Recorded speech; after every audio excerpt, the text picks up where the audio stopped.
Senator Bato de la Rosa is recognized. Thank you, Mr. President, Majority Leader. Mr. President, distinguished colleagues, I rise today on a matter of collective and personal privilege. Government's first duty is to protect the people. This statement from former President of the United States of America, my namesake, Ronald Reagan, is an embodiment of the Latin phrase, parens patriae, which literally means parent of the country.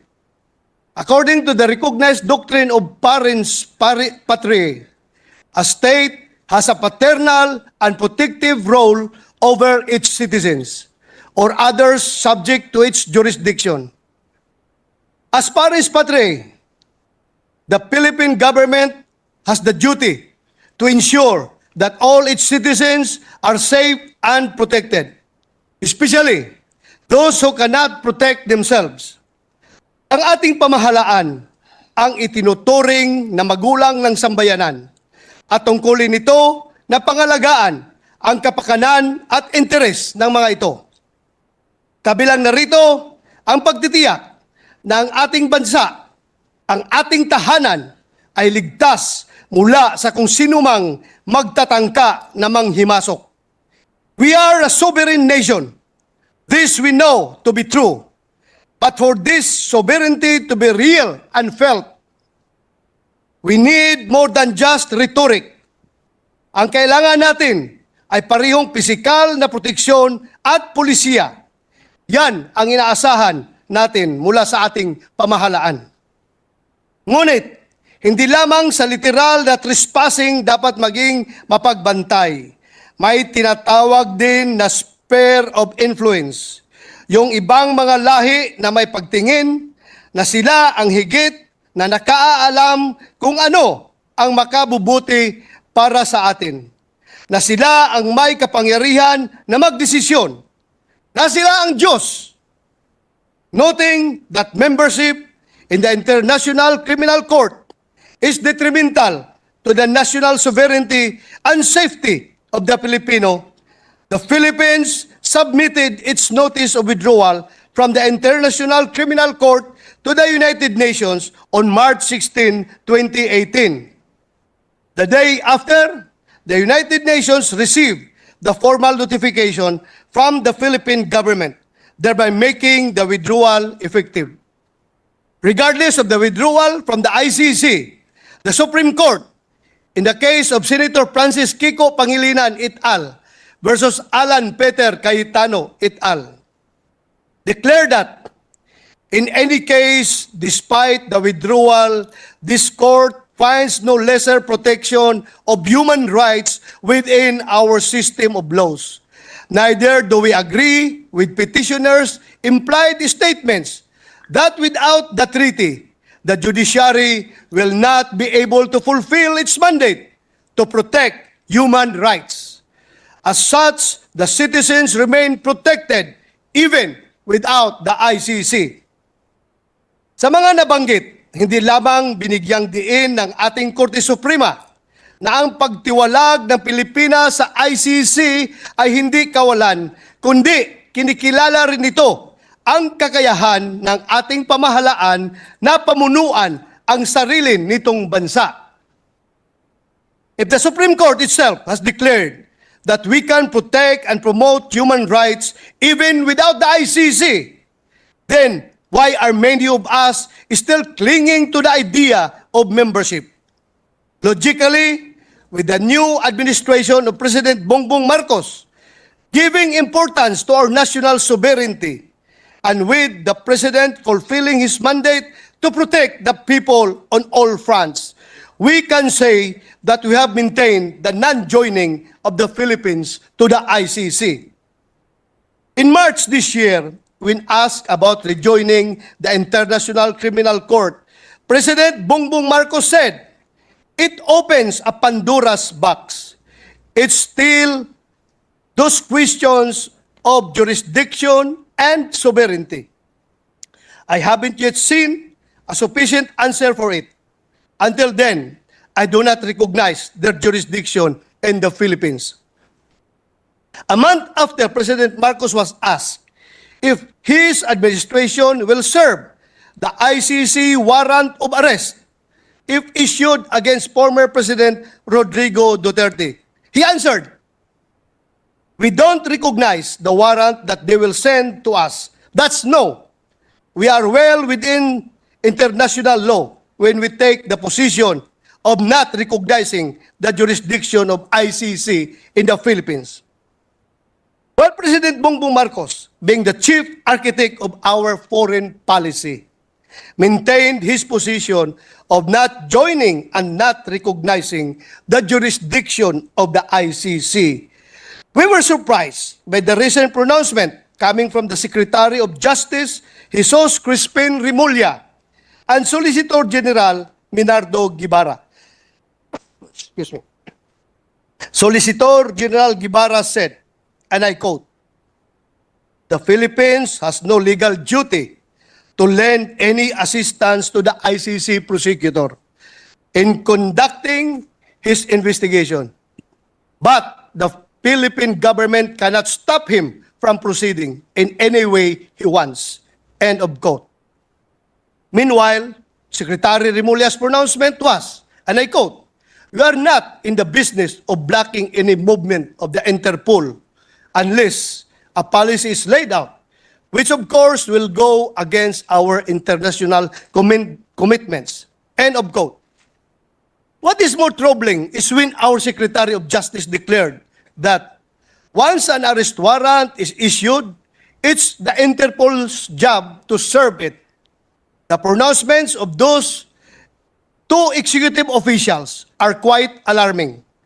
The Secretary of Justice is one of the many alter egos of the President, and the Solicitor General is the lawyer of the government.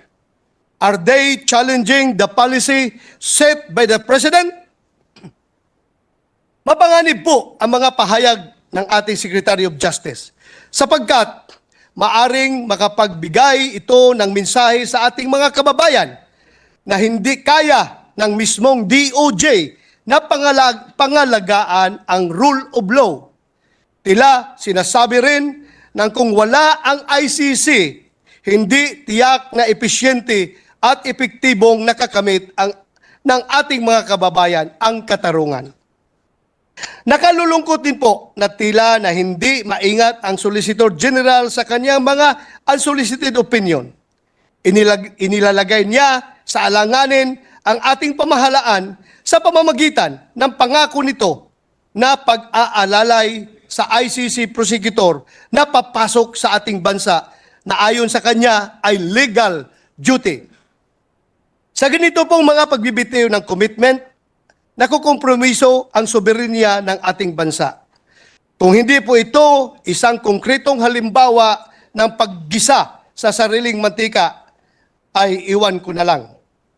For the record, under the Constitution of the International Criminal Police Organization, Interpol, its objective is to ensure and promote the widest possible mutual assistance between all criminal police authorities within the limits of the laws existing in the different countries, and in the spirit of the Universal Declaration of Human Rights. Nowhere in the 50-article Constitution of the Interpol did it lay down its power to arrest a person.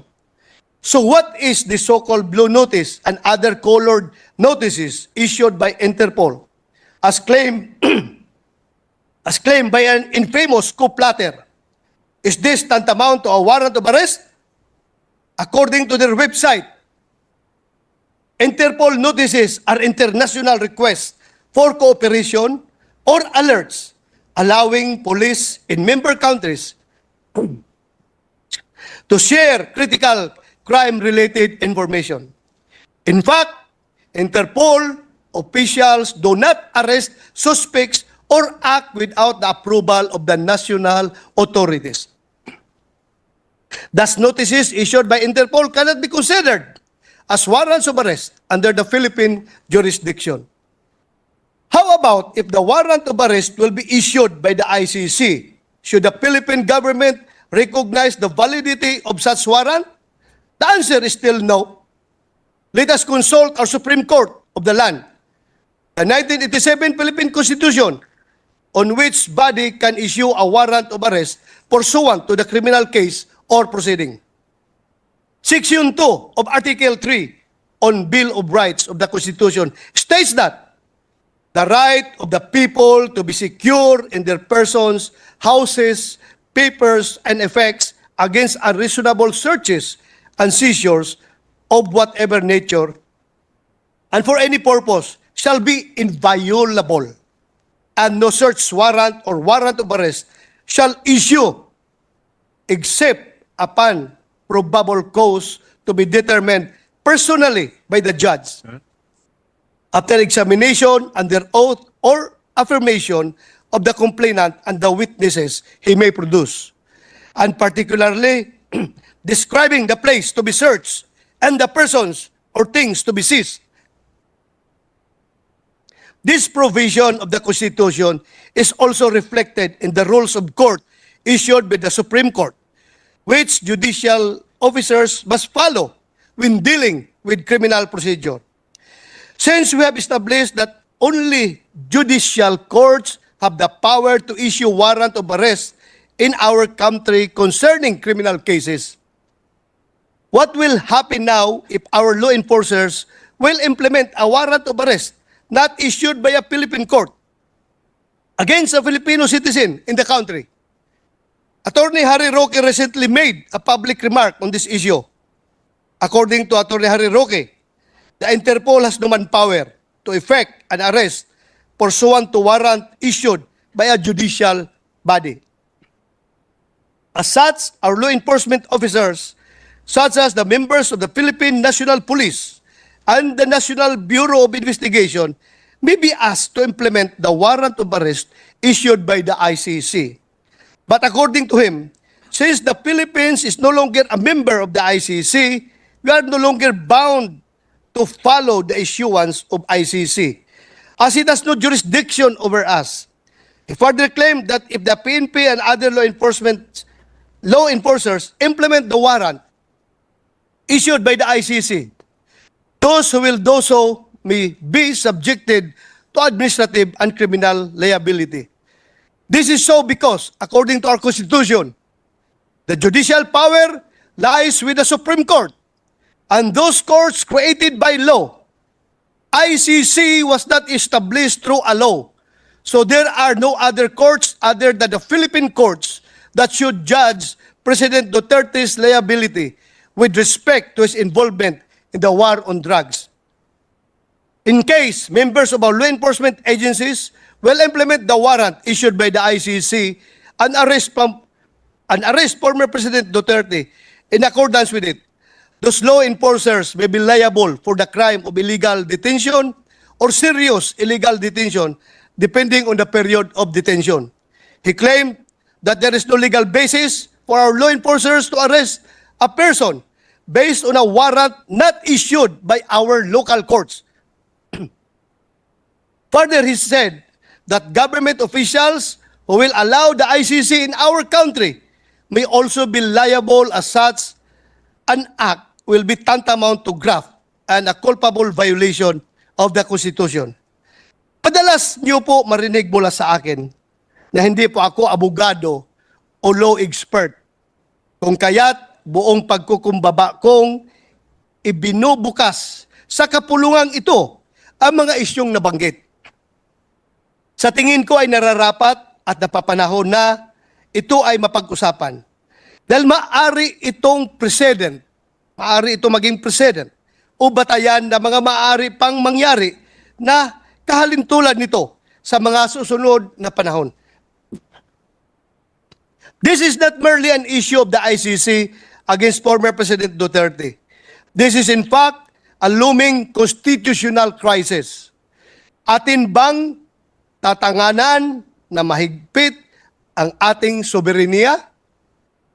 O hahayaan na lamang natin itong dumulas mula sa ating mga kamay?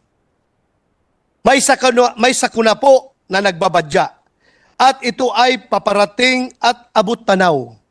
Nasa atin po ang pagpapasya kung hahayaan natin itong manalasa at higit pang pinsalain ang ating bayan na ilang dekada nang may pagkahati-hati dulot ng kulay ng politika. I call on the legal luminaries of this august chamber to validate or invalidate the legal opinion made by Attorney Harry Roque, asserting our sovereignty and exclusive jurisdiction over the implementation of a warrant issued not by a Philippine court and yet against a Filipino citizen. If the claims of Attorney Harry Roque are legally sound, I call on the Office of the President to protect our law enforcers, the PNP and NBI. Huwag po sana natin silang bigyan ng utos na maaring maglagay sa kanila sa alanganin. Hayaan po sana natin silang maging malaya sa pagpapatupad ng kung anong nararapat ayon sa ating saligang batas. Hayaan po natin ang PNP na ipatupad ang kanilang mandato, ang kanilang sinumpaang tungkulin to serve and protect the people. Huwag po nating pahintulutan, gawin silang tau-tauhan ng kung sinuman, lalo na ng mga dayuhan para sa kanilang sariling mga interes or motibo. Naniniwala rin ako na taglay pa rin ng bawat kawani ng NBI mula sa pinakamataas hanggang sa pinakamababa ang nobility, bravery, integrity. Dalangin ko na hindi nawa magamit ang dakilang ahinsya na ito bilang kasangkapan ng paghihiganti ng ilang mga nilalang na may personal na galit sa nagdaang administrasyon. Nananawagan po ako, please spare these institutions. Hindi nyo sila utusan, hindi nyo sila pag-aari. Sila ay mga lingkod bayan at ang pananagutan nila ay sa sambayanan. Huwag nyo sila itali sa ICC na isang organisasyon na wala na tayong obligasyon. Ang pakikipag-ugnayan at koneksyon natin sa kanila ay matagal nang naputol. In the United States of America, after voting against the adoption of the Rome Statute in July 2002, the American Service Members Protection Act, or ASPA, was enacted into law on August 2, 2002. Section 2004 of ASPA expressly prohibits United States courts, agencies, or entities of any state or local government, including any court, from cooperating with the International Criminal Court. It further prohibits extradition to the ICC, provision of support, and any investigative activity relating to the preliminary inquiry, investigation, prosecution, or other proceeding at the International Criminal Court.